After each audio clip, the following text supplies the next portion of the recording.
Pessoal, boa noite, bem-vindos à nossa pílula 2 de penal, parte especial. Galera, vamos seguir no homicídio, depois a gente passa pro restante dos crimes contra a vida. Ainda no homicídio, gente, eu não especifiquei isso com vocês. O que é uma qualificadora? Que eu falei bastante sobre homicídio qualificado. Isso aqui, gente, esse conceito vai servir para qualquer delito. As qualificadoras são especificidades que tornam aquele delito mais gravoso e por isso, como consequência, a gente tem um intervalo de pena maior. Como você identifica que um delito é qualificado, está previsto na sua forma qualificada ou não?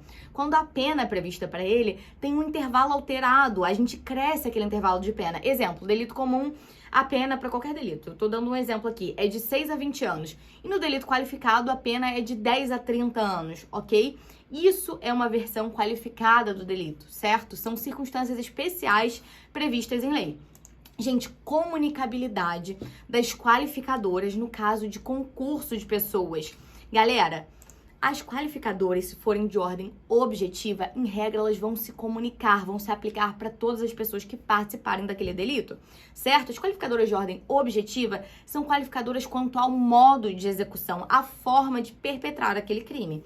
Já as qualificadoras de ordem subjetiva dizem respeito à intenção, à vontade, à psique do agente, à motivação. Por isso, elas não se comunicam, certo? Seguindo, gente, quando a gente tiver uma pluralidade de circunstâncias qualificadoras, o que a gente vai ter? A gente vê muitas vezes em reportagens, etc., a seguinte expressão, homicídio triplamente qualificado. Isso também serve para qualquer delito. Tananã, duplamente qualificado. Gente, quando temos uma pluralidade de circunstâncias qualificadoras, a gente vai utilizar apenas uma para, de fato, qualificar aquele delito e nos dar o intervalo de pena, e as demais circunstâncias qualificadoras serão analisadas em um momento posterior, na primeira fase de aplicação da pena privativa de liberdade, certo? A gente já aprendeu isso lá na nossa última aula de parte geral sobre a aplicação da pena, e as demais qualificadoras servirão como circunstâncias judiciais a serem analisadas na primeira fase de aplicação. Gente, seguindo, homicídio culposo. Parágrafo 3º do artigo 121. Se o homicídio é culposo, pena de detenção de 1 a 3 anos. O que é importante aqui, galera? Aqui, o homicídio, ele não é cometido de forma intencional, dolosa, é cometido de forma culposa por violação a um dever objetivo de cuidado, que pode se dar de 3 formas. Por imprudência, que é uma afoiteza, uma precipitação, negligência, que é uma ausência de precaução, ou imperícia, que é uma falta de aptidão técnica. A gente já abordou isso melhor também nas aulas de parte geral. Galera, temos majorantes específicas aqui no homicídio culposo, que eu quero que vocês leiam depois do artigo 121, parágrafo 3º em seguida. Gente, o que é importante aqui que eu quero trazer para vocês? Perdão judicial. O que é isso? É um instituto por meio do qual o juiz ele pode deixar de aplicar uma pena, ainda que estejamos diante de um fato comprovadamente típico, ilícito e culpável. Por quê, galera? Aqui temos situações expressas, hipóteses expressas em lei, que são decorrentes de situações em que a aplicação daquela sanção penal se torna desnecessária, de tão gravosa que a consequência do delito é pra gente. E aqui a gente pode ter a aplicação desse instituto, que é uma causa de extinção instintiva da punibilidade, nos casos expressamente previstos em lei. Exemplo que vai ficar muito claro aqui pra vocês. Galera, a gente teve um caso de uma atriz, Cristiane Torlone, há muitos anos atrás, que atropelou o próprio filho ao dar ré no seu veículo. Um filho muito jovem, enfim. Uma tristeza o caso. Nessa situação, galera, de um homicídio culposo, de uma mãe que matou o seu filho, a gente pode ter aplicação desse instituto. E tivemos nessa situação, nesse caso concreto, na época. Por quê? Porque a consequência daquele delito já foi tão gravosa para aquele agente, para aquela pessoa que cometeu o delito, que se torna desnecessária a punição, a atuação do direito penal aqui.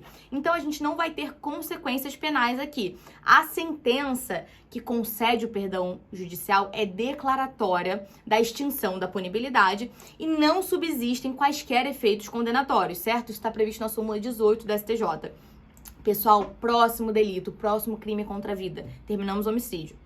Induzimento, instigação ou auxílio material ao suicídio ou à automutilação. Gente, essa automutilação foi incluída recentemente por uma lei de 2019, salvo engano. E aqui, qual é a consequência dessa automutilação? Essa automutilação não está prevista, não configura um crime doloso Nenhum crime não configura um crime contra a vida.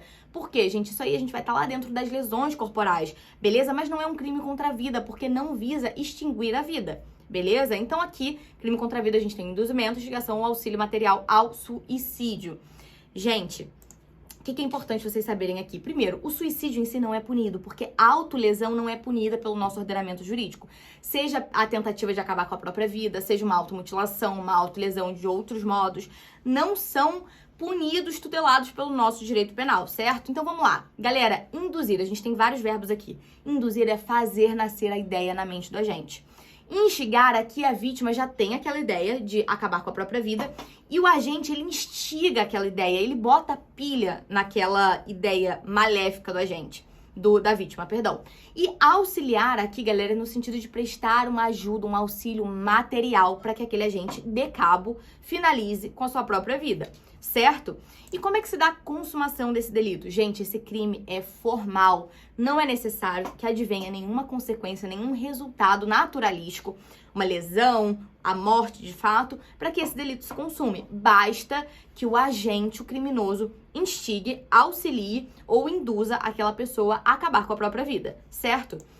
Gente, importante aqui, o parágrafo 7º desse delito prevê que se esse crime for cometido contra menor de 14 anos ou contra quem não tenha discernimento necessário para a prática do ato, ou que por qualquer outra causa não possa oferecer resistência, a gente não vai ter, desde que o delito seja consumado, desde que a gente tenha aquela morte consumada, nesses casos aqui do parágrafo 7º de menor de 14 ou pessoa que não possa oferecer resistência, a gente não tem instigação ao suicídio, a gente tem homicídio, porque a pessoa não entende aquele ato que ela está cometendo, certo? Leiam esse artigo 122 que é super importante.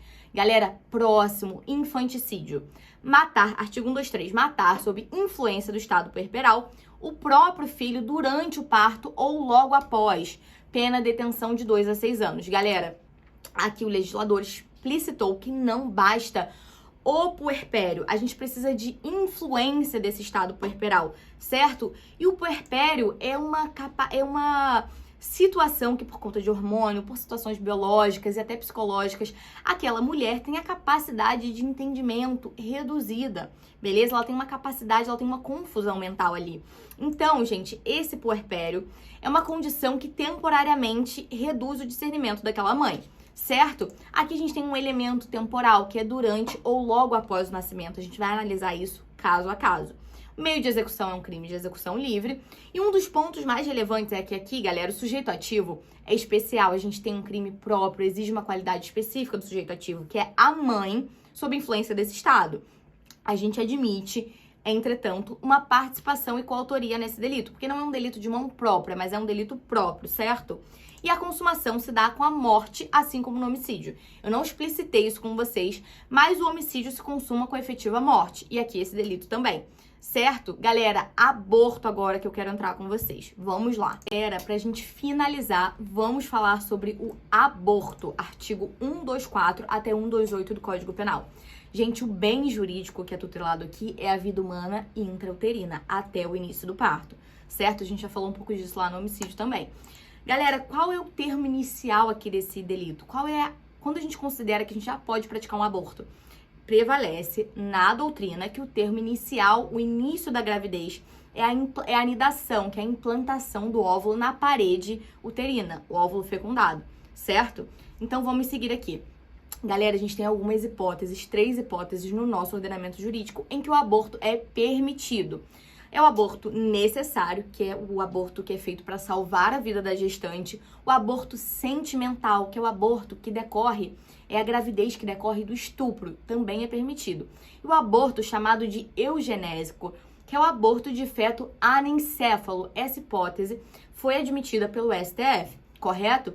Seguindo, gente, no artigo 124, a gente tem a seguinte previsão, do autoaborto ou aborto consentido. Provocar em si mesma ou consentir para que lhe provoque o aborto.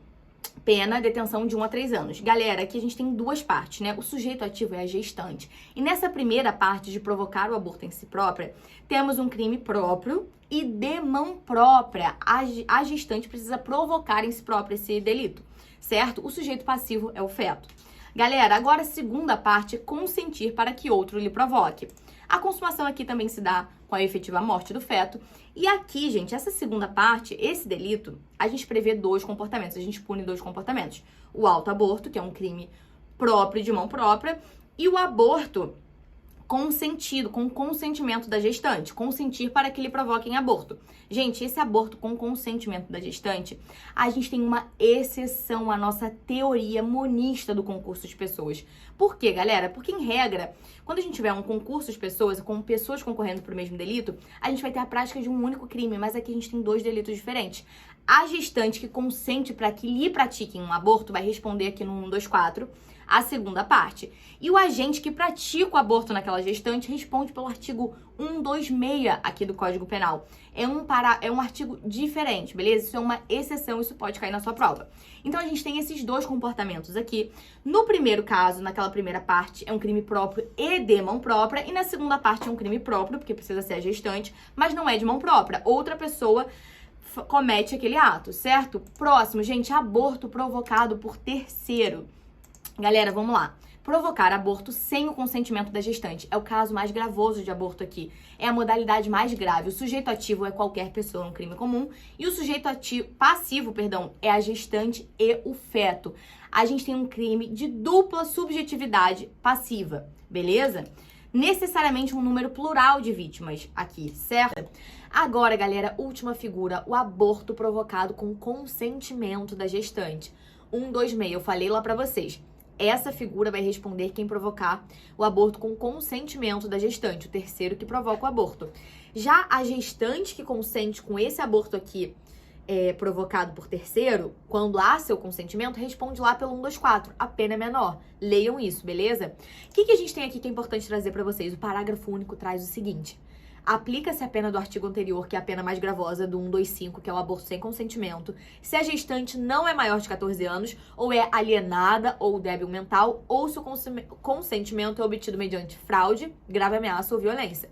Nesses casos específicos, a gente não responde aqui no 126, que é o aborto consentido, provocar o aborto em alguém com consentimento. A gente responde pelo 125, que é a modalidade mais gravosa.